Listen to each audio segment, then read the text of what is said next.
Hello, everyone, and welcome back to another Babbling Irons match preview with myself and Sloth. Forest away. Very difficult game. We've got two games left now, Sloth, before the international break. Forest is the first.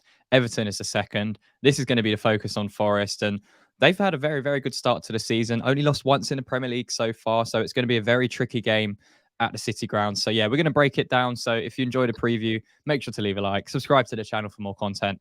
And yeah, let's get into it, Sloth. Firstly, let's just take a look at the stats so far this season, the tail of the tape as it is in boxing terms. But yeah, Forest on 16 points to our 11. They've only conceded 11 goals scored 11 goals compared to our 13. However, you can see there 7 goals conceded compared to our 16, a massive difference defensively. And the position on the table kind of replicates that. So they're 7th right now, just inside those European positions, and we are currently in 13th. Not too far off them, only 5 points, but it still kind of indicates how good Forest have been this season. And again, alluding to the fact they've only lost one game as well. But let's take a look at the expected stats behind those stats, because this is also more important for what we're trying to look at long term. But Forest, their expected points of around 13.75. So they've slightly overperformed in that sense. We're pretty much in track. So we've got 11 points. Our expected points is 11.02. So to the baseline, we're actually where we should be in terms of the amount of points we've amassed. Expected goals scored for Forest at 14.19. Ours is higher at 15.85. Their expected goals conceded are higher than the 7 goals they've actually conceded at 11.18. Ours is ridiculously high, 18.14. And that is the worst in the Premier League, other than the 3 teams that got promoted in Southampton, Leicester, and Ipswich. So that kind of tells the story of our defence so far this season. And expected position. So Forest are slightly above, but as I mentioned before, our expected position is in line with where we're at currently, and we are 13th. So initial thoughts from those stats, Sloth, before we get into the breakdown of Forest and key areas we need to be careful of. Does that kind of paint the picture for both clubs so far? Yeah, I think what Forest have done really well is it doesn't quite paint it there, but they're averaging the 5th most shots in the Premier League. So they're really breaking with pace and intensity. And I think that's one thing that Nottingham Forest did last season. They broke really well, but their defence let them down, and they've just completely nullified that at the start of the season. Their defence has been fantastic, but they've combined it with the pace and ability up top. Chris Wood is carrying on this monster form that he had last season, and his conversion rate is just staggering at the moment. I think it's 37% or something ridiculous like that. Yeah. And I mean, it's going to be a really tough game for us. I can't really underplay just how good I think Forest have been so far. And in my opinion, this is a bigger test than the Man United game. They are going to be really hard to try and break down, particularly because, as I mentioned, Murillo and Milenkovic have been absolute beasts for them this season. And, he's someone, Milenkovic, we've been linked with for, bloody hell, try say that three times. Murillo and Milenkovic, someone we've been linked with multiple times over the past few seasons. And what a miss it's looking like for us. He is absolutely fantastic. And last season in particular, a lot of the goals they conceded were from set pieces and aerial balls into the box. Milenkovic is having none of that. Like, he is just winning almost all his duels. And when we spoke about the pace around them, particularly in players like Aina, who, someone I was quite critical of, he hadn't quite found a home and settled properly. But when you have the pace like Aina, like Callum Hudson-Odoi, Morgan Gibbs-White, and Elanga around you to pick up the knockdowns that they win aerially, it's such a dangerous prospect. And, they could potentially go top 4 if they beat us. Yeah. So I think they're going to be well up for it. And in front of a home crowd, this could be a really tricky game for us. 100%. I mean, going to Anfield and handing Liverpool their think only Premier League defeat of the season so far. Again, kind of speaks volumes to the dangers they have in transition. And, we're going to pick out a few stats here from Forest this season so far that paint the picture of the type of team they are and the style that they play. So, again, as we alluded to there, they've got the 5th best defensive record in the Premier League based on expected goals against. And as Slough mentioned before, they've actually got the 2nd best defensive record in terms of actual goals conceded. They're averaging around 1.22 goals per game with an XG of 1.62. So they're slightly underperforming in that sense. And they are slightly overperforming in terms of the expected goals against, 0.78 goals against per game compared to their expected of 1.22. However, the main kind of points we want to reiterate from this are they're averaging around 40% possession in the Premier League so far, and they mainly operate in that 4-2-3-1 structure. They have played a little bit of a 4-4-2, but mainly it's been a 4-2-3-1, and Chris Wood's been that focal point up top for them. And as you say, the likes of Callum Hudson-Odoi, Elanga, Gibbs White at the start of the season, but now that's been replaced by Anderson. So they do have quality. And one thing we've always said is pace kills teams. Pace will hurt you. And they have that, as you mentioned, in abundance on either side with Elanga and Callum Hudson-Odoi. And they've got a very, very clinical, hot striker right now in Chris Wood that's converting these chances on the break for them. So in terms of how we approach this, Slough, because obviously 40% possession, Forest at home, they're probably going to want to try and have a little bit more possession, but they're going to be very comfortable to sit in, be compact and hit us on the break, especially with the way Julen Lopetegui is going to set up. And, we know we're going to be pressing pretty high up the pitch. So is there a danger that Forest, if they're clinical on the day, they could just pick us apart with the players that they have on the break with Elanga, Hudson-Odoi, Anderson in the middle in the number 10 position as well? Definitely. I think if we perform anything like we did in the first half against Manchester United, if that midfield is not more compact and difficult to break down, they will cut through us like a knife through butter. It's a real... Well, it's puts the fear of God into me, if I'm being honest. The idea of all that pace and power up against us. And, we mentioned Elliot Anderson, and he, for me, has been one of my favourite players this season. He was kind of, looked at in the summer as a bit of a move for PSR and a way to break it down. I know that someone went the other way from Forest for £20 million, and Forest paid £15 million on top of that, so 35 million for him. But that's looking like a massive bargain. And I've been so impressed with his ability on the ball. I know Morgan Gibbs White is potentially out for this game, but Anderson's versatility and ability on the ball means that I don't really think that they're going to be lacking. They're not going to be feeling too much of his absence. Obviously, that's something that I hope they do. But he's been sensational. And just a couple of things I've written down about him. In Europe's top 5 leagues, he's averaging 2.96 progressive carries. That is in the top 4% from those top 5 leagues. He's in the top 1% for successful take-ons. So his number there from 296 only drops down to 2.13. Oh, wow. And he's averaging 2.66 blocks per 90. So it shows you the work rate. And I know we kind of mentioned Somerville's work rate when we did a breakdown on him, but he's in the top 1% for breakdowns in the top 5 leagues this season. For blocks.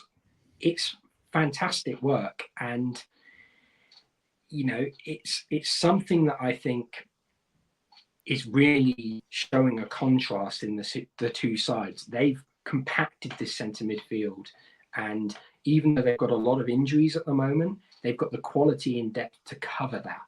And I think that Forest have had an absolutely sensational window. They've added where they needed to.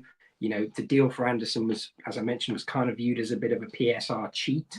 And I think that what he's added to them and how he could potentially balance with Morgan Gibbs White when he comes back, it's the sort of thing that I think West Ham fans were expecting from this season. And I'm really happy for Nottingham Forest to kind of look like they're going back where they belong. And Yeah, it's just a shame. It might it's the sort of areas that will expose all of our weaknesses, because the pace, the power with which they have up top and across the pitch, I am really worried about our defence against them. Yeah, no, I think it's hard not to be worried, especially when we're a team that is so exposed. And Forest, as we mentioned, their biggest strengths are in transition with their wide players like Callum Hudson-Odoi or Alanga, and they do have other players that they can bring off the bench to impact games as well. That's been a crucial thing as well. So if Chris Wood isn't performing, as we mentioned, a player that we've said we would probably have liked to have seen maybe at West Ham as a second striker in Awoniyi, and Jota Silva, another winger that we were looking at in the summer as well, who Forest went and signed. So they do have players. Obviously, James Ward-Prowse won't be eligible for this game for Forest, but he was kind of put out the team last couple of games after his suspension anyway. And yeah, as you mentioned, like the likes of Danilo, Morgan Gibbs-White, Sangare, these players have all been out or suspended really the last few weeks, and Forest have kind of dealt with that. And they've molded a very nice team, as you say. I think they've got a lot of balance across the starting 11, and we're going to have to be very careful of that. I do think there are a few weaknesses in how they play, especially with Yates and Dominguez as the kind of double pivot. I feel like we do have the technical quality to get past that. And look, as you say, Murillo and Milenkovic is a fantastic centre-back pair, and I rate both of them. And Murillo's, I think he's really impressed in the last year and a year and a half he's been at Forest. So yeah, it's not going to be an easy game. What about focusing on West Ham stuff? We've obviously got the win against United. We did the review show this weekend for the Man United game, and we could have lost it. To be honest, we should have lost it, but we didn't. We got 3 points, and now we're going into the Forest game, hopefully with a little bit of confidence. Lopetegui hopefully learning from a few things.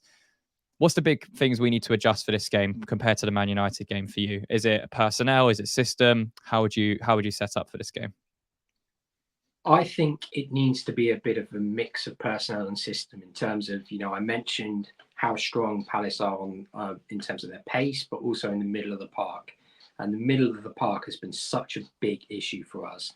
And I mean, Souček, when he came on in the second half, he was controlling the play, and I thought he looked fantastic. And I know that he's not every West Ham fan's favourite, but for me, he's head and shoulders above anyone else in the team at the moment in terms of Hammer of the Year. I think he's been an absolute wrecking ball. And you mentioned the personnel. For me, I think we have to drop Paqueta. I think he is a real issue in terms of how non-combative he is, how often he loses possession, and just how little work he seems to be willing to do. And look, there's you can make all the excuses you want under the sun for him, but for me, he's just not doing enough to justify his place to start. And I think it's going to be a huge issue. We have to make sure that we can't be beaten and cut through as easily as we were in that first half. And whether that's with a three at the back and sort of playing Alvarez in that middle, or putting someone like Souček in the middle to be a wrecking ball, and having someone like Soler off him, Guido as well, to sort of have that balance with Alvarez behind them.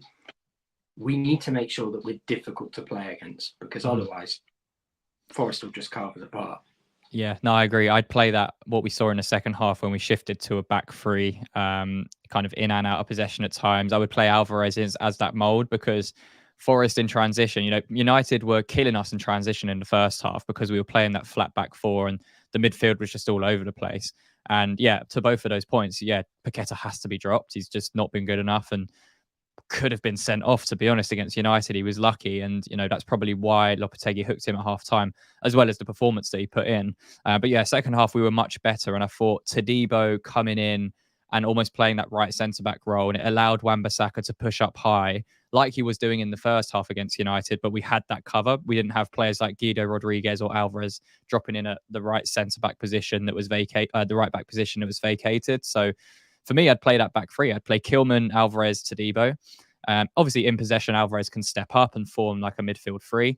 And as you say, Paqueta has to come out. I'd play Guido and Souček at the moment. I don't think Carlos Soler deserves to start. I don't think Paqueta deserves to start. And then you're looking at the front three, which we'll touch on in a second. But I just think playing in a back three, the way Lopetegui wants to play and press, it just provides that extra security blanket if we do get hit on the break, because we know Forest's strengths are going to come from both Hudson-Odoi and Elanga on either flank. And if we leave that space vacated for those types of players, we're going to be in for a very, very long day. We were lucky against United, really, that they didn't have someone clinical, and Garnacho could have had a hat-trick in the first half.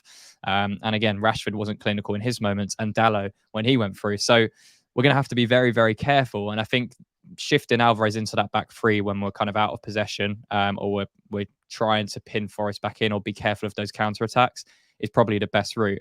In terms of the front three sloth, obviously Somerville scored his first Premier League goal for West Ham at the weekend, had a really, really good impact. I actually gave him man of the match for his impact. Does he start for you? Does he have to start? And how do we line up our front three against Forest?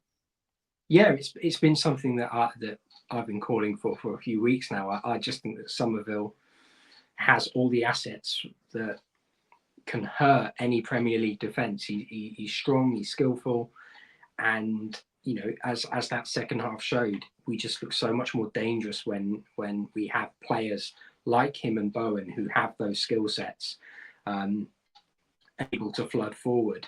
And it is a real shame that we don't have Kudus available, obviously, with his suspension. But I think, for me as well, Ings looks like a pretty decent option. And I don't like being critical of Antonio, but for me at the moment, I feel like Ings probably deserves a start. I know that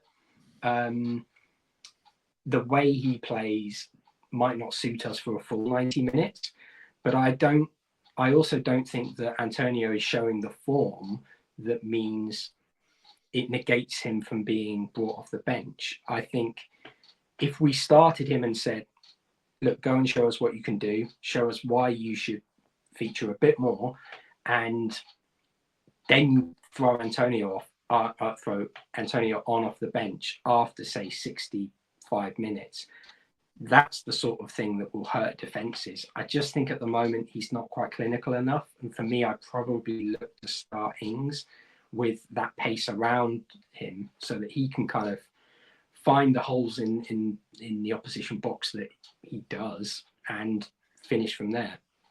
Yeah, I think there is an argument for that. Obviously, as we mentioned, Forest will probably likely let us have more possession of the ball than maybe we think going into this game, away at Forest. And, as you mentioned, if you want someone in and around the box who's going to be clinical, Danny Ings is your man, are definitely over Antonio in and around the box. But I just think we've said it so many times before, Ings will come on and make a good a cameo, and then he gets started in a game and he's just not good enough as a solo striker. I don't want us to fall into the same trap of that. But again, it's not like I don't think we're blessed with options right now, because Antonio hasn't been doing it consistently either as a solo striker. And we're hoping that Fulkirk's going to live up to that and be that person once he's back from injury. But right now, again, you're choosing between Antonio and Ings. I don't think any West Ham fan would be disappointed if Ings started the game. And I don't think, again, I think it's kind of a 50-50, really. You could start either of them. They both offer different qualities, and either of them are capable of having a good performance. I think, obviously, most of Ings' contributions have come off the bench, and it's come when defenses are stretched and he's finding no spaces in the box, or we're chasing a goal. And again, we can't underestimate that Antonio does contribute during that time, making defenses tired. But yeah, I completely agree. I think either of them could start that game. So it'll be interesting to see what Lopetegui thinks, especially because Danny Ings made a very good impact once again off the bench against Man United. So it's going to be interesting to see how he lines up. Score prediction stuff, it's really tough to call this one. I think it's stylistically, it can either go very, very wrong for West Ham if we're not careful, or I do think we can get some success against this Forest team.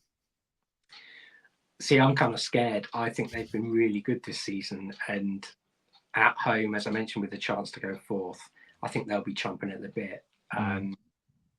We're going to need to see a major turnaround if we want to get anything out of this game, in my opinion. And my head is kind of saying that I think Forest will eat us alive. I can maybe see a 3-1. You know what? If I was being logical, I'd probably agree with you, Sloth, but I can't do it. I'm gonna go with my heart on this one, and I'm not gonna go crazy, but I'll predict a Desmond. I'll go 2-2 on that one. Um, just think we'll have enough quality to hurt Forest, but no way are we keeping a clean sheet in this game. I certainly hope so. Yeah, exactly. We can only hope, but let's see. Let's see how we line up. Let's see what Lopetegui does. And yeah, let us know down below in the comments what are your predictions for the game going into a very informed Forest who are looking to get into those Champions League positions with a win against West Ham on Saturday. So yeah, let us know down below in the comments. Leave a like on the video if you enjoyed the preview. Subscribe to the channel for more content. And Sloth, until the next one. Come on, you